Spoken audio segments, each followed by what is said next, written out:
अस्सलाम वालेकुम फ्रेंड्स। आज हम पढ़ेंगे जॉन डन की बड़ी ही मशहूर poem death B not proud. इस टाइटल का ये मतलब है कि डेथ, तुम इतना फ़ख्र मत करो, तुम अपने ऊपर इतना गरूर मत करो। तो ये एक मतलब बनता है इस टाइटल मतलब बनता है इस टाइटल का।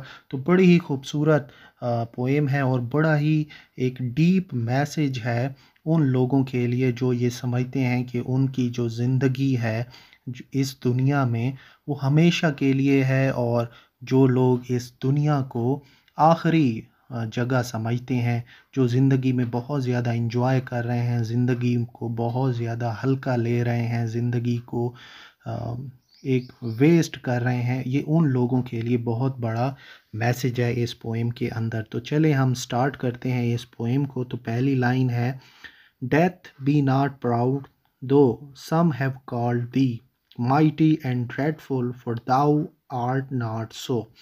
तो यहाँ पर जॉन डन कहते हैं कि डेथ, तुम इतना फ़ख्र महसूस ना करो।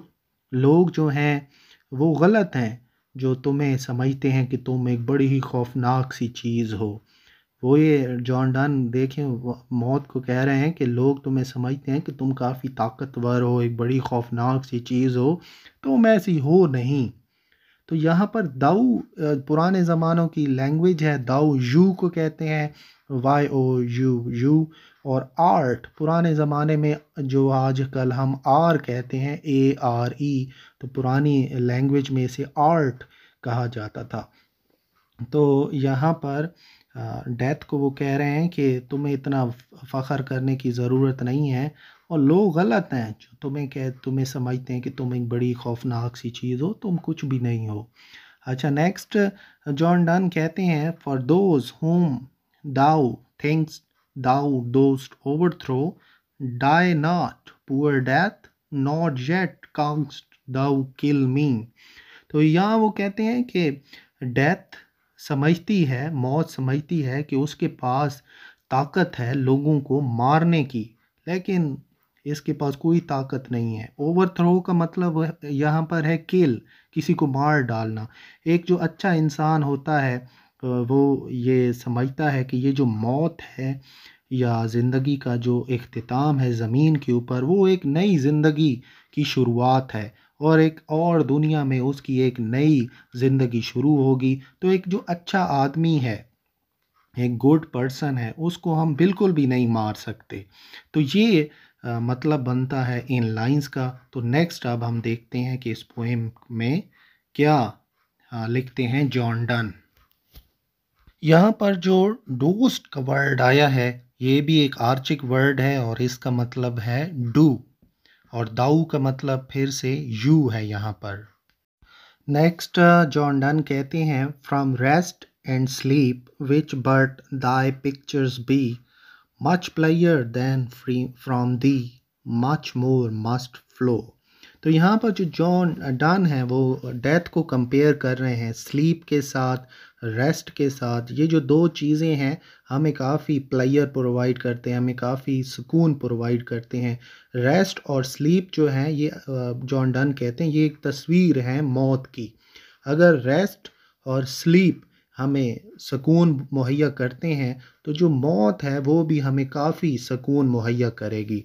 तो जो सुकून है, प्लेयर है डेथ का, वो बिल्कुल ऐसे बहता है जैसे कि एक शहद जो है वो बहता है। तो यहाँ पर जॉन डन ये कह रहे हैं कि वो असल में कंपेयर कर रहे हैं मौत को सुकून के साथ। जिस तरीके से एक थका हुआ बंदा आता है घर, वो रेस्ट करता है, उसे सुकून मिलता है, तो इसी तरह इंसान भी ज़िंदगी गुजार गुजार के थक जाएंगे, और जो मौत है वो उनको सुकून दे देगी।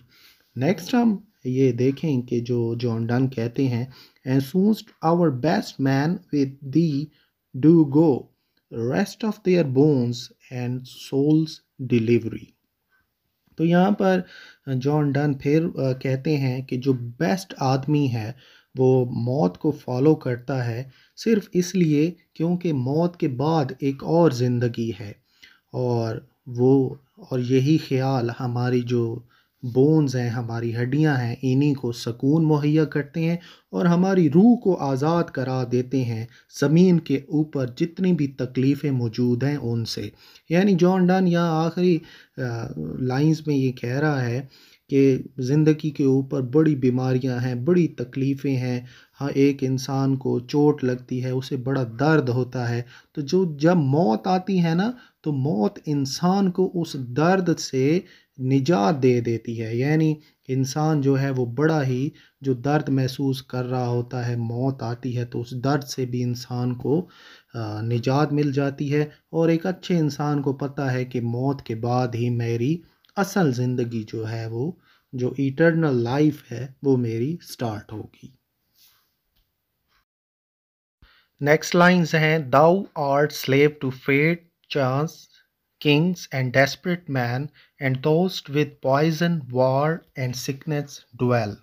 यहाँ पर जॉन डन कहते हैं कि ये जो मौत है ये अपनी ही कुवत पर ऑपरेट नहीं करती बल्कि इसको कंट्रोल किया जाता है। और कौन सी चीज़ें कंट्रोल करती हैं? तकदीर, चांस, बादशाह एंड डेस्परेट मैन। जो तकदीर है वो तो हर चीज़ को कंट्रोल करती है जो कि एक इंसान के साथ होती है। बादशाहों का भी इन मर्दों के ऊपर, इंसानों के ऊपर कंट्रोल होता है। डेस्परेट मैन का यहाँ पे मतलब है वो लोग जो कि ख़ुदकुशी कर लेते हैं, जो कि ज़िंदगी से बड़े मायूस होकर अपनी ज़िंदगी को ख़त्म कर लेते हैं। नेक्स्ट वो ये कहते हैं कि ये जो डेथ है ये रहती है पॉइज़न के साथ, जहर के साथ, और डेथ मौजूद होती है जंग में। और ये उस वक्त भी मौजूद होती है जब एक इंसान बीमार होता है। तो यहाँ पर उसने जगह बताई है कि कहाँ कहाँ पर ये जो मौत है ये रहती है, जहर के साथ, जंग के अंदर और बीमारी में। तो साथ में हम ये भी कह सकते हैं कि जो लोग सुसाइड करते हैं वो बड़े ही लूज़र्स होते हैं जो कि ज़िंदगी से बहुत ज़्यादा मायूस हो चुके होते हैं। नेक्स्ट जॉन डन कहते हैं, एंड पप्पी और charm can make us sleep as well and better than thy stroke, why swells thou then. यहाँ पर जॉन डन कहते हैं कि जो पप्पी है जो कि असल में अफ़्यूम बनाने में, अफ़्यूम एक ड्रग है उसको बनाने में इस्तेमाल होती है, ये भी इंसानों को खुश कर देती है। अफ़्यूम जब आप पुराने ज़माने में लोग पेन किलर्स जब नहीं होते थे तो अफ़्यूम ये यूज़ करते थे एज अ पेन किलर। तो यहाँ पर जॉन डन कहते हैं कि ड्रग्स जो हैं वो अच्छा काम करती हैं बनिस्बत मौत के। यानी ये हमें बड़ी आसानी से हमें जो दर्द है हमारा कम कर देती हैं और एक इंसान को सुला देती हैं ये जो ड्रग्स। तो स्ट्रोकिंग का यहाँ पे मतलब है किसी के सर के साथ एक आराम से स्ट्रोक लगाना, कि आप किसी को नींद किसी को सुला देना। स्वेल का यहाँ मतलब है प्राइड। यानी जॉन डन ये कहते हैं कि पप्पी जो है जो कि अफ़्यूम बनाने में यूज़ होती है वो हमें ज़्यादा प्लेयर देती है। तो तुम क्यों इतना फ़ख्र महसूस करती हो? मतलब मौत को कहते हैं तुम क्यों इतना फ़ख्र महसूस करती हो? पप्पी भी हमें प्लेयर प्रोवाइड करती है, तो तुम्हें इतना गरूर करने की और तुम्हें इतना चाड़ा होने की क्या ज़रूरत है? तो यहाँ पर काफ़ी तनकीद की गई है डेथ के ऊपर। तो आखिरी लाइनें जो इस पोएम की हैं वो इस तरह से हैं, one short sleep past we wake eternally and death shall be no more, death thou shall die. तो क्रिश्चियनिटी में और इस्लाम में और दुनिया के जितने भी मज़ाहिब हैं उनमें तकरीबन यही बिलीफ माना जाता है कि लोग जो हैं वो मरते हैं और वो थोड़ी सी देर के लिए उन पर नींद तारी होती है, फिर थोड़े से वक्त के बाद उन पर दोबारा से उन्होंने जीना है, दोबारा से जागना है एक नई ज़िंदगी में, और वो ज़िंदगी होगी इटर्नल ज़िंदगी, हमेशा रहने वाली ज़िंदगी। और उनको जगह मिलेगी हेवन में, और डेथ जो है वो अपने आप को खुद मार देगी और उसके बाद कुछ भी नहीं बचेगा। तो एंड में जो डेथ है उसकी अपनी मौत वाक़ई हो जाएगी। तो अब हम ज़रा समरी कर लेते हैं इस पोएम की। तो जो पोएट है वो ये कहते हैं कि गरूर करने की कोई ज़रूरत नहीं है, ये इतनी खौफज़दा नहीं है जितनी कि लोग समझते हैं। जो शायर हैं वो कंपेयर करते हैं मौत को स्लीप के साथ, रेस्ट के साथ। पोएट ये कहते हैं कि ये जो मौत है ये ख़ुद ग़ुलाम है और ये रहती है बीमारी के साथ, पॉइज़न के साथ, और वॉर के अंदर जंग में भी ये मौजूद होती है। ड्रग्स का भी सेम इफ़ेक्ट होता है। तो मौत जो है एक शॉर्ट स्लीप है, एक छोटी सी नींद है, छोटे से दौरानिए की नींद है। और जो अच्छा क्रिश्चियन है, अच्छा इंसान है, उसको इटर्नल हमेशा रहने वाली ज़िंदगी मिलेगी मौत के बाद। और जब ये सब कुछ हो जाएगा तो मौत जो है वो खुद ब खुद मर जाएगी इस दुनिया से। और इस तरह से ये पोएम ख़त्म हो जाती है।